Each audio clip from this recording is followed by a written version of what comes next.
ಇನ್ನು ಕೋಲಾರ ಕಾಂಗ್ರೆಸ್ನಲ್ಲಿ ಅಭ್ಯರ್ಥಿ ಘೋಷಣೆಯ ಬಳಿಕವೂ ಕೂಡ ಗುಂಪುಗಾರಿಕೆ ಅಥವಾ ಅಸಮಾಧಾನ ಅನ್ನುವಂಥದ್ದು ಇನ್ನೂ ಕಡಿಮೆಯಾದಂತೆ ಕಾಣಿಸ್ತಾ ಇಲ್ಲ. ಎರಡೆರಡು ನಾಮಪತ್ರಗಳನ್ನು ಸಲ್ಲಿಕೆ ಮಾಡಿ ಕೋಲಾರ ಜಿಲ್ಲಾ ಕಾಂಗ್ರೆಸ್ನಲ್ಲಿರುವ ಗುಂಪುಗಾರಿಕೆ ಪ್ರದರ್ಶನಗೊಂಡಿದೆ.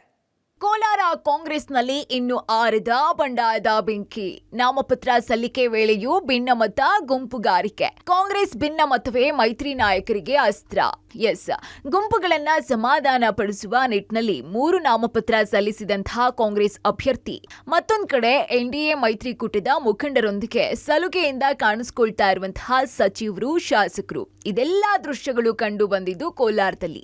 ಹೈಕಮಾಂಡ್ ಸೂಚನೆಯಂತೆ ಕಾಟಾಚಾರಕ್ಕೆ ಭಾಗಿಯಾಗಿದ್ದಂತಹ ಆಹಾರ ಸಚಿವ ಕೆಎಚ್ ಮುನಿಯಪ್ಪ ಹಾಗೂ ಪುತ್ರಿ ಶಾಸಕಿ ರೂಪಕಲಾ ನಾಮಪತ್ರ ಸಲ್ಲಿಕೆ ಮಾಡಿ ವಾಪಸ್ಸಾದ್ರು. ಆ ಮೂಲಕ ನಾಮಪತ್ರ ಸಲ್ಲಿಕೆ ವೇಳೆಯಲ್ಲಿಯೂ 2 ಗುಂಪು ಪ್ರದರ್ಶನ.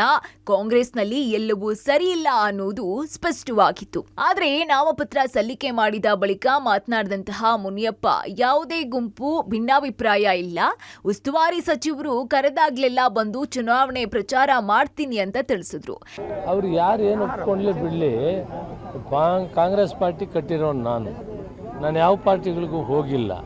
ಈ ಪಾರ್ಟಿಯಲ್ಲೇ ಇದ್ದೀನಿ. ಪಾರ್ಟಿಯಲ್ಲಿ ಸಾಕಷ್ಟು ಜನ MLAಗಳು ಮಾಡಿದ್ದೀನಿ. ಈ ಎಲ್ಲ ಕೆಲಸ ಕೂಡ ಇಲ್ಲಿಂದ ಪಂಚಾಯತಿಯಿಂದ ಹಿಡಿದು ಜನರನ್ನು ಕಟ್ಟಿದ್ದೀನಿ. ಕಾಂಗ್ರೆಸ್ ಕೋಟೆ ಕಟ್ಟಿದ್ದೇನೆ. ನಾನು ಯಾರು ಯಾವ ಕಾರಣಕ್ಕೂ ಕೂಡ ಮಾತಾಡೋಕ್ಕಾಗಲ್ಲ. ನಾನು ಕಾಂಗ್ರೆಸ್ ಪಕ್ಷ ಗೆಲ್ಲಿಸೋದಕ್ಕೆ ಪ್ರಾಮಾಣಿಕ ಪ್ರಯತ್ನ ಮಾಡ್ತೀನಿ.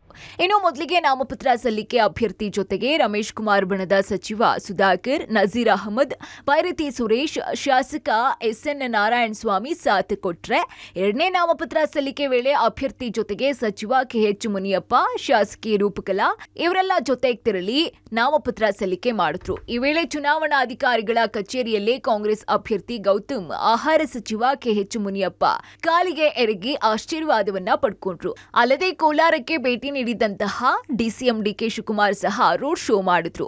ಈ ವೇಳೆ ಕೆಲವರು ಗೈರಾಗಿದ್ದು ವಿಶೇಷವಾಗಿತ್ತು. ಇನ್ನು ಅಭ್ಯರ್ಥಿ ಘೋಷಣೆಯಾದಾಗಿನಿಂದ ಒಗ್ಗಟ್ಟು ಪ್ರದರ್ಶನ ಮಾಡುವ ಮೂಲಕ ಮೈತ್ರಿ ಸಮನ್ವಯತೆ ಕಾಯ್ಕೊಂಡಿರುವಂತಹ JDS ಹಾಗೂ ಬಿಜೆಪಿ ಮುಖಂಡರು ಕೂಡ ಕಾಂಗ್ರೆಸ್ ಕುರಿತು ಲೇವಡಿ ಮಾಡಿದ್ರು.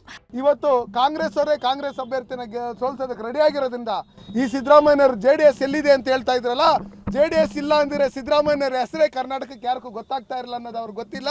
ಹಂಗಿರ್ತಕ್ಕಂಥ ಸಂದರ್ಭದಲ್ಲಿ ಅವರವ್ರ ಚೇರ್ಗಳನ್ನು ಅವರವರೇ ಹೇಳ್ಕೊಂತ ಇರ್ತಕ್ಕಂಥ ಸಂದರ್ಭದಲ್ಲಿ ಚುನಾವಣೆ ಮುಗಿದು 3 ತಿಂಗಳಲ್ಲಿ ಅವ್ರ ಸರ್ಕಾರ ಅವರೇ ಬೀಳ್ಸ್ಕೊಂತಾರೆ. ನಮ್ದೇನು ಅದರಲ್ಲಿ ಕೈವಾಡ ಇರಲ್ಲ. ಒಟ್ನಲ್ಲಿ ಕೋಲಾರ ಕಾಂಗ್ರೆಸ್ನಲ್ಲಿ ಭಿನ್ನಮತ ಬೂದಿ ಮುಚ್ಚಿದ ಕೆಂಡದಂತೆ ಇತ್ತು. ಮಳೆ ನಿಂತರೂ ಮಳೆಯ ಹನಿಗಳು ನಿಂತಿಲ್ಲ ಅನ್ನೋ ಹಾಗೆ ಆಗ್ಬಿಟ್ಟಿದೆ. ಇನ್ನು ಕಾಂಗ್ರೆಸ್ ಹೈಕಮಾಂಡ್ ಎಷ್ಟೇ ತೇಪೆ ಹಾಕೋ ಕೆಲಸ ಮಾಡಿದ್ರು ಮೇಲ್ನೋಟಕ್ಕೆ ಕಾಂಗ್ರೆಸ್ನಲ್ಲಿ ಎಲ್ಲವೂ ಸರಿಯಿಲ್ಲವಾದ್ರೂ ಒಳೇಟು ಬೀಳೋದ್ರಲ್ಲಿ ಯಾವುದೇ ಅನುಮಾನ ಇಲ್ಲ. Ravikumar, public TV, Kolar.